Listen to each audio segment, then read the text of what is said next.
خدا نہیں چاہتا کہ جو غلطیاں اس نے پہلے کی ہیں وہ دوبارہ کرے۔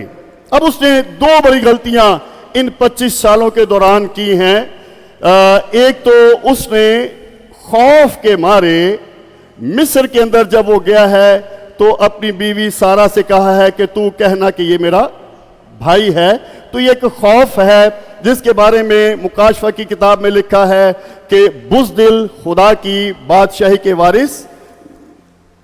پھر دوسری اس نے جو غلطی کی ہے، اس نے اپنی بیوی کی بات مان کر ہاجرہ کے ساتھ بحیثیت ایک شوہر وقت گزارا، اور ایک بیٹا جو خدا کی مرضی کے مطابق ہمیں کہیں نظر نہیں آتا، لیکن سارہ کی مرضی یا سارہ کی مشورت سے ایسا ہوا اور ایک بیٹا پیدا ہو گیا۔ خدا کی میں سمجھتا ہوں یہ مرضی ہے کہ دوبارہ کوشش کر کہ اس طرح کی غلطیاں اب جب تو 25 سال پورے کر چکا ہے تو آگے ان کو تو نہ دہرائے۔ پھر پالوس رسول کہتا ہے کہ جب میں بچہ تھا تو بچے کی طرح بولتا، لیکن جب میں بڑا ہوا ہوں تو بچپن کی باتوں سے ہاتھ اٹھا لیا۔ جو بچپن یا لڑکپن ہے اس کے لیے بچپن اور لڑکپن میں کوئی بھی شخص، خواہ وہ بیٹی ہو، بیٹا ہو، مرد ہو، عورت ہو، وہ دوسروں پر انحصار کرتا ہے۔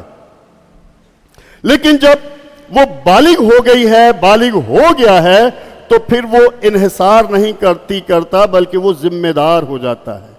تو اس طرح خدا اس کی زندگی میں چاہتا ہے کہ میچورٹی کے ساتھ پوزیٹیو چینجز جو ہیں وہ آئیں۔ اب خدا کی ذات کے حوالے سے متی کی انجیل کے 5 باب کی 48ویں آیت میں لکھا ہے خدا کامل ہے، اور یسوع کے بارے میں عبرانیوں 5 باب کی 9ویں آیت میں لکھا ہے کہ یسوع کامل ہے، اس نے کامل ہو کر اپنے فرمانبرداروں، اپنے پیروکاروں کے لیے جو ہے وہ نجات کا ہے تمام انتظام کیا ہے۔ پھر جب ہم استثنا کی کتاب کے 32 باب کی 4تھی آیت پڑھتے تو وہاں پر لکھا ہے کہ خدا کی صنعت یعنی اس کی کاریگری، اس کے کام جو ہیں وہ کامل ہیں۔ پھر ہمیں زبور 19 کی 7ویں آیت میں ملتا ہے کہ خدا کی شریعت کامل ہے۔ اس کے ساتھ پھر خدا کی راہ کامل ہے، زبور 18 کی 30ویں آیت، اور خدا کی مرضی کامل ہے، رومیو 12 باب کی 2 آیت۔ یہ جو کاملیت کی باتیں ہیں ان کے ساتھ ساتھ ہمارے لیے ہر جگہ کوئی نہ کوئی نصیحت ہے، جیسے متی 5 کی 48 میں ہے کہ کامل بنو جس طرح تمہارا آسمانی باپ کامل۔ تو نصیحت ہے کامل ہونے کے لیے، رہنمائی ہے کامل ہونے کے لیے۔ 2012 میں ایک ایماندار دوست نے اپنے بارے میں بتایا کہ میں ہر 3-4 مہینے بعد اپنی روحانی زندگی پر غور کرتا ہوں کہ 3-4 مہینے جیسا میں تھا اس سے کچھ بہتری میری زندگی میں آئی ہے یا میں ویسے کا ویسا ہوں۔ تو گویا خدا ابراہیم کو اپنی 25 سالہ زندگی پر غور کرنے کے لیے جب کہہ رہا ہے کہ تو میرے حضور میں چل اور کامل ہو، تو ہمارے لیے اس آیت سے، اس نقطے سے سیکھنے کا جو مقام ہے وہ یہ ہے کہ ہم بھی اپنی زندگی میں کوئی وقت رکھیں کہ اتنی دیر کے بعد میں اپنی روحانی زندگی کا جائزہ لوں گا، اور پھر جو بہتر ہے اسے قائم رکھیں گے، اور جو بہتر نہیں ہے اسے بہتر بنانے کے لیے منصوبہ بندی اور کوشش کریں گے۔ غور کرنا ہمیشہ انسان کے لیے بہتری کا سبب بنتا ہے۔ ہمیشہ کسی بھی بات پر غور کرنا انسان کے لیے بھلائی کا سبب بنتا ہے۔ اور پالوس رسول کامل ہونے کے لیے اپنے شاگرد کو تیموتھیوس کو 2 تیموتھیوس اس کے 4 باب کی 5ویں آیت میں کچھ نصیحت کرتا ہے۔ آئیے دیکھیں، تیموتھیوس کے نام پالوس رسول کا دوسرا خط اور اس کے چوتھے باب کی 5ویں آیت.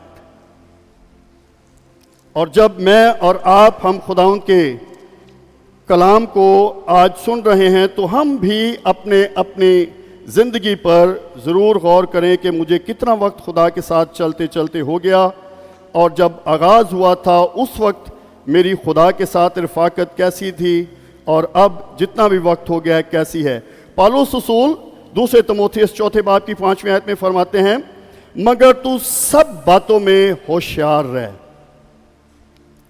دکھ اٹھا، بشارت کا کام انجام دے، اپنی خدمت کو پورا کر. میرا تو اپنا ماننا یہ ہے کہ ہر ایماندار کو خدا نے کوئی نہ کوئی خدمت دی ہے، ہر ایماندار کو. بعض کی خدمت جو ہے وہ ظاہرہ ہے جسے لوگ دیکھتے ہیں، بعض کی خدمت ایسی ہے کہ جس کے لیے انسانوں کو جو ہم پر خدا نے کلیسیائی انتظام میں مقرر کیے ہیں انہیں ہم نے حساب دینا ہے، اور بعض کی خدمت ایسی ہے کہ انہوں نے خدا کو حساب دینا ہے. لیکن ہر ایماندار خداوند کے حضور اپنی زندگی کے لیے جواب دہ ہے، اور اس نے حساب خدا کو ضرور دینا ہے. تو یہاں پر پالوس رسول تیموتھیوس کو بشارت کا کام انجام دینے، اپنی خدمت کو پورا کرنے کے لیے نصیحت کر رہا ہے. اب اس کا کام دوسرے تیموتھیوس کے دوسرے باب کی دوسری آیت میں ایک اگلا جو قدم ہے وہ ہے کہ جو باتیں بہت سے گواہوں کے سامنے تو نے مجھ سے سنی ان کو ایسے دیانتدار لوگوں کے سپرد کر جو اوروں کو بھی سکھانے کے قابل ہوں. پہلے اسے خود کام کرنے کے لیے اور پھر اس کے بعد اوروں کو سکھانے اور اس کام کو ملٹیپلائی کرنے، آگے اور کام کرنے والے جو ہیں وہ آتے جائیں، کیونکہ خدا کا یہ ویژن ہے کہ جیسے سمندر پانی سے بھرا ہے ایسے ہی زمین خدا کے جلال کے عرفان سے معمور ہوگی. اب اس کلام کو پورا کرنے کے لیے حکمت عملی کی ضرورت ہے جو یسوع کے بعد نئے عہد نامہ میں ہمیں پالوس رسول کی زندگی میں نظر آتی ہے. وہ بہترین پلانر ہے، اس نے بہترین حکمت عملی جو ہے اسٹریٹجی تیار کی ہے، اور جس کی وجہ سے جتنا کام اس نے اپنی زندگی کے محدود وقت میں کیا ہے اتنا کام اس کے زمانے کے لوگوں میں سے کوئی اور نہیں کر سکا. ہمیں اپنی روحانی زندگی پر، اور یاد رکھیے ہمارے زندگی کے مختلف حصے ہیں. نمبر 1 ہمارا خدا کے ساتھ چال چلن کیسا ہے، اور اس کے لیے صرف خدا ہی کو پتہ ہے، خدا ہی دیکھتا ہے اور خدا ہی جانتا ہے، اور خدا ہی اس کا اچھا یا برا رزلٹ ہمیں دے گا کہ اس کے ساتھ ہمارا چال چلن کیسا ہے. پھر اس کے بعد خدا کے بعد کلیسیا ہے کہ کلیسیا میں چونکہ اخلاقیات دی گئی ہے، ایمانداروں کو ذمہ داریاں دی گئی ہیں کہ کس ایماندار نے کلیسیا میں کیسے چلنا ہے، کلیسیا کے ساتھ ہمارا چال چلن کیسا ہے. پھر خاندان کے ساتھ والدین کی الگ ذمہ داریاں ہیں، اولاد کی الگ ذمہ داریاں ہیں. اولاد نے خاندان میں والدین کے ساتھ، بہن بھائیوں کے ساتھ اور خدا کی طرف سے بخشے گئے رشتوں کے ساتھ کیسے زندگی گزارنی ہے. اسی طرح تمام رشتے جو ہیں ان کو بحیثیت مسیحی، بحیثیت ایماندار اپنے چال چلن کو دیکھنے کی، اس کا جائزہ لینے کی، اور درست کو جاری رکھنے اور کمزور کو درست کرنے کی ضرورت ہے.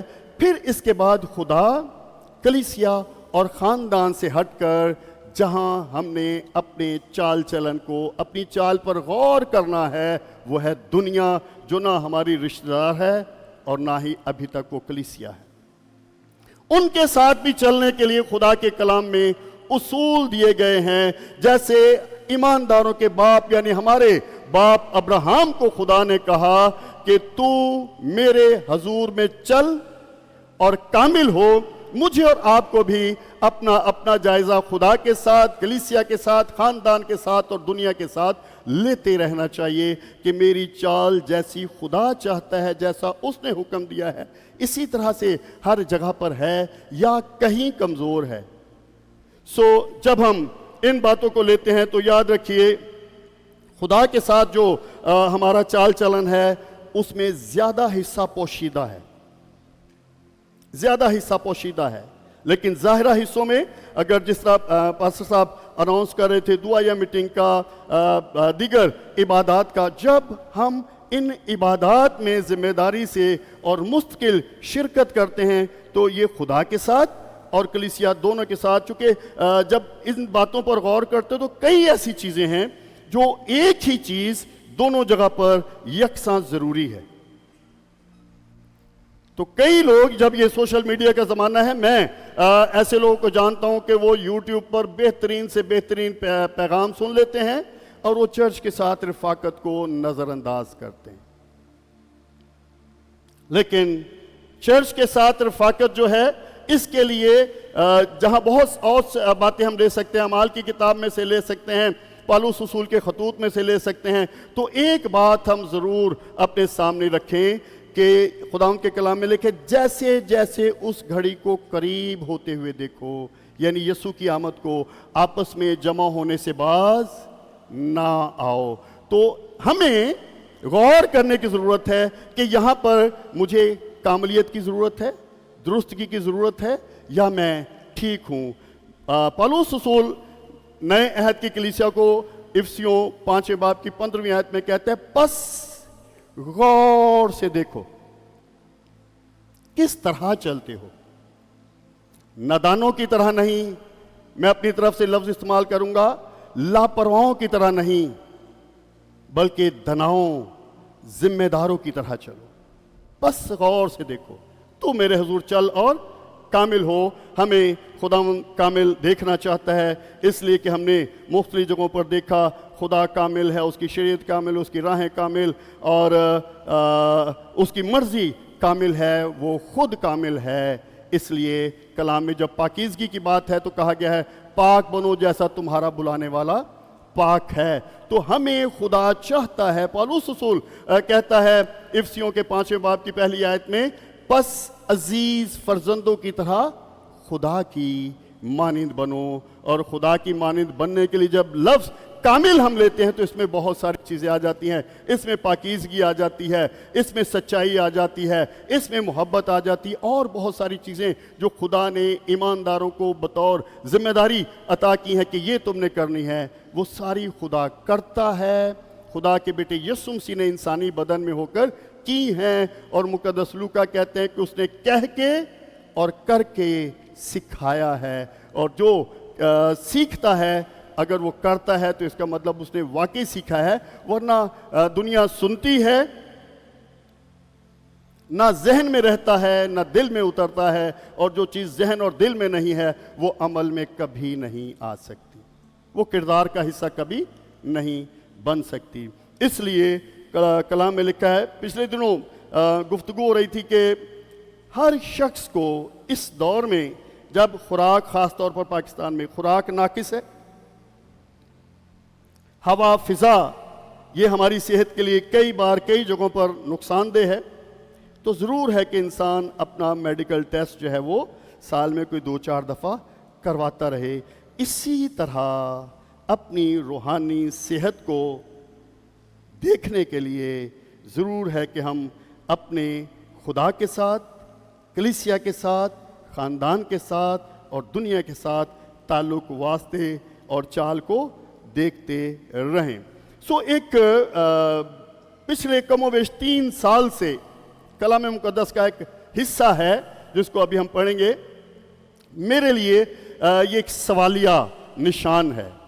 اپنے طور پر جتنی اور جیسی مجھے سمجھ ہے میں نے اس کو سمجھا ہے، لیکن میں اس بات کا آرزو مند ہوں کہ کسی وقت اگر خدا کے نزدیک اس کا مطلب کچھ فرق ہے تو کسی دنا اور معتبر اور علم رکھنے والے خادم کے ذریعے خدا مجھے سکھائے کہ اصل میں ان آیات کا یا اس نقطے کا کیا مطلب ہے؟ تو خدا ابراہم کو 25 سال اپنے ساتھ چلنے کے بعد کامل ہونے کے لیے کہتا ہے۔ آئیے ہم ان آیات پر ذرا غور کریں، اور ضرور ہے کہ ذرا نہ کریں بلکہ خوب غور کریں۔ متی 7واں باب، متی 7واں باب اور اس کی آیت نمبر 21، 22 اور 23، 3 آیات کو ہم ٹھہراؤ کے ساتھ پڑھیں گے۔ متی 7ویں باب کی 21ویں آیت میں خداوند یسوع فرما رہے ہیں، جو مجھ سے آئے خداوند کہتے ہیں، ان میں سے ہر ایک آسمان کی بادشاہی میں داخل نہ ہوگا مگر وہی جو میرے آسمانی باپ کی مرضی پر چلتا ہے۔ اس کو اپنے انداز میں اس طرح سے کہوں گا، مگر وہی جو میرے آسمانی باپ کی مرضی کے مطابق کامل ہونے کی کوشش کرتا ہے۔ اب میں اور آپ اس 21ویں آیت کے تناظر میں اپنا اپنا جائزہ لیں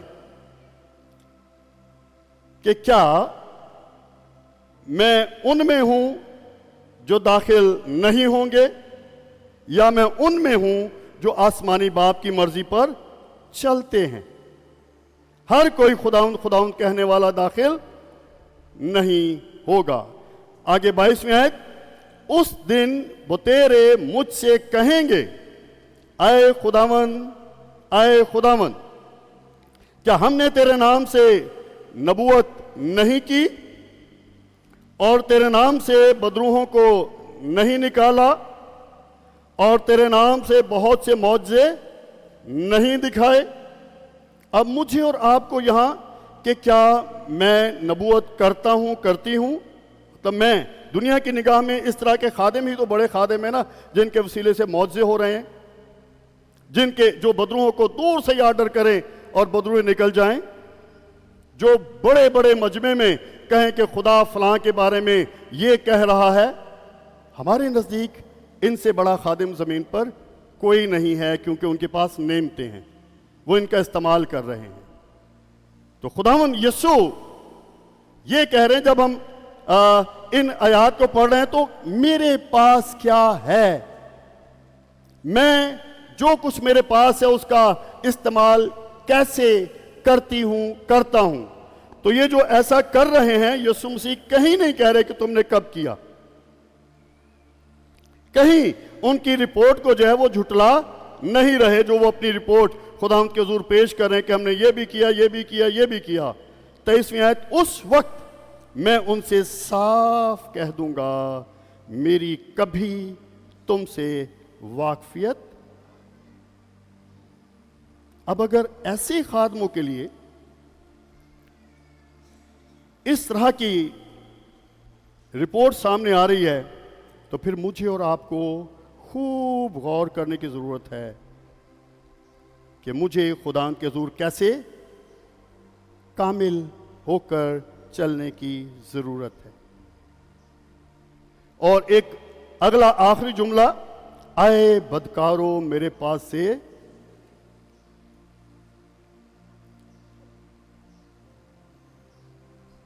اس واسطے مجھے اور آپ کو، کئی بار ہم دوسروں کو دیکھتے ہیں، وہ ایسی ہے، وہ ایسا ہے، لیکن یاد رکھیے مجھے آج تک کبھی دوسروں کا جائزہ لینے کا اپنے آپ کو فائدہ نہیں ہوا۔ میں اور آپ دوسروں پر غور کریں گے، وہ کیسے چل رہی، وہ کیسے چل رہا ہے، مجھے اور آپ کو اس کا کوئی فائدہ نہ ہوگا۔